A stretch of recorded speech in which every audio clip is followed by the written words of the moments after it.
lo que les traigo el día de hoy, ¿eh? ¿Qué tal?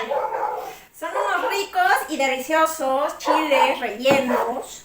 Chile ancho relleno de camaroncito. Con dos salsitas cremosas. Una es de almendras y la otra es de chile chipotle. ¿Gusta? Bueno, entonces quédense conmigo y vamos con la receta. Vamos a comenzar nuestros chiles rellenos hidratando nuestros chiles primero 15 minutos en agua caliente. En lo que ablanda nuestros chiles, vamos a comenzar con el relleno. Yo aquí tengo un diente de ajo picado en cubitos, una cebolla igual picada, media cebolla picada en cubitos y un jitomate. Entonces vamos a empezar a sofreír la cebolla y el ajo con tantita mantequilla y aceite de oliva. Bueno, aquí está mi cucharadita de mantequilla, mi aceitito de oliva. Y vamos a sofreír primero el ajo y la cebollita. Y cocinamos hasta que la cebolla blanquee. Serán unos 3 minutitos a fuego medio. Ya que blanqueó nuestra cebolla y nuestro ajo, es momento de incorporar nuestro jitomate. Y lo vamos a sofreír unos 5 minutos a fuego medio bajo. En lo que nuestro jitomate está sofriendo, hay que pelar y picar nuestros camarones. Yo en este caso ya tengo el camarón cocido, lo compré así, pero la única diferencia que van a hacer es que si lo compran crudo, lo van a dejar unos 3 minutos más con el jitomate y la cebolla al fuego a comparación del camarón cocido. Ya que sofrió nuestro jitomatito y ya está rojito, le vamos a incorporar una cucharada de crema y le vamos a incorporar una cucharada de queso doble crema o un triángulo de queso la vaca que pico. Y ya que está integrado, incorporamos nuestros camarones partidos así, a la mitad.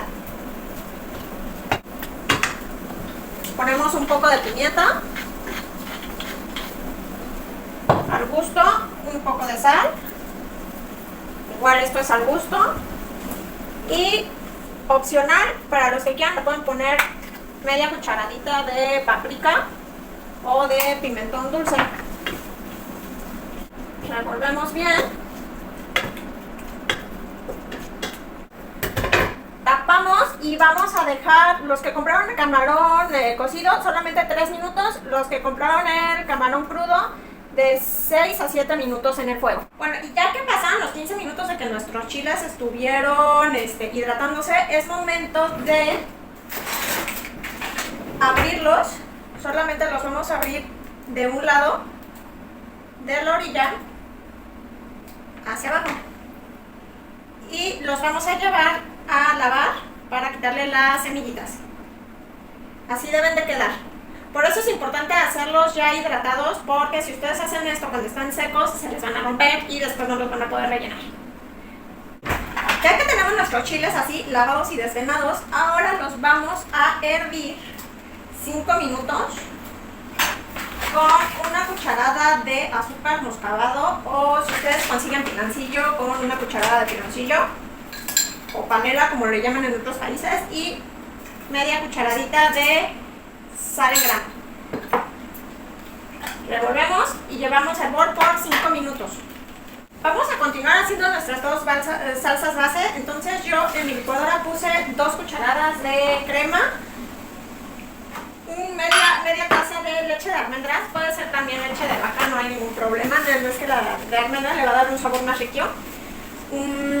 2 cucharadas de almendra, si no tienen almendra, tienen almendra en polvo o almendra fileteada, pueden aplicar.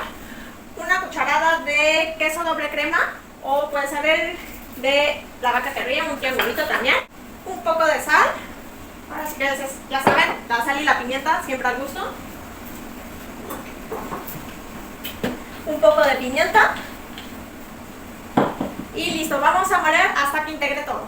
Para terminar nuestras salsas cremosas, yo en una ollita voy a poner a derretir una cucharadita de mantequilla y voy a incorporar mi primer salsa. Vamos a revolver y vamos a dejar que hierva por unos 5 minutos. Después vamos a probar qué tal está de sal pimienta y ver si es necesario añadir un poco más. Para nuestra segunda salsa igual voy a agregar 2 cucharadas de crema espesa, media taza igual de crema líquida,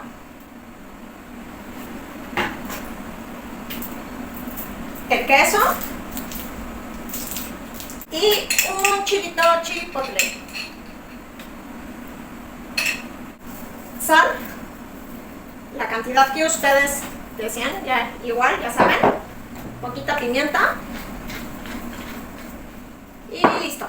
Esto igual lo vamos a triturar y vamos a hacer el mismo procedimiento. Lo vamos a llevar a una cacerolita con una cucharadita de mantequilla a que la salsa hierva por 5 minutos. Vamos a probar qué tal está de sal y enseguida los veo con los resultados finales. Ahora es momento de rellenar nuestros chiles. Entonces yo en mi refractario le voy a poner en la base poquitito aceite de oliva, poquito, no mucho. Tomo uno de mis chiles, escurro bien el agüita que pudo haber quedado, lo coloco en mi refractario y lo rellenamos con este delicioso rellenito de camarón. Y listo, ya que los tenemos así rellenitos, los vamos a terminar con un poquito queso en la parte de arriba. Puede ser mozzarella, parmesano, gouda, fresco, Oaxaca, así que del que ustedes quieran y tengan. Yo en este caso estoy usando mozzarella. Y los vamos a llevar así al horno precalentado a 180 grados por 5 minutos nada más, en lo que se derrite el queso y listo. ¿Por qué? Porque si los dejamos más tiempo se va a amargar nuestro chile. Y aparte ya está todo cocido, entonces realmente nada más necesitamos ese golpe de calor para que derrita el queso. Entonces esto lo llevo al horno y enseguida los veo. Y listo, miren, ya aquí tenemos nuestra salsa de chipotle, nuestra salsita de almendra y nuestros chilitos ya gratinados, listos para montar. Yo lo que voy a hacer es poner una base de salsa de crema, de chipotle y salsa de almendra del otro lado, encima cada uno de los chiles. Poquito perejil y listo. Nos vemos en la próxima receta. Besitos. Adiós.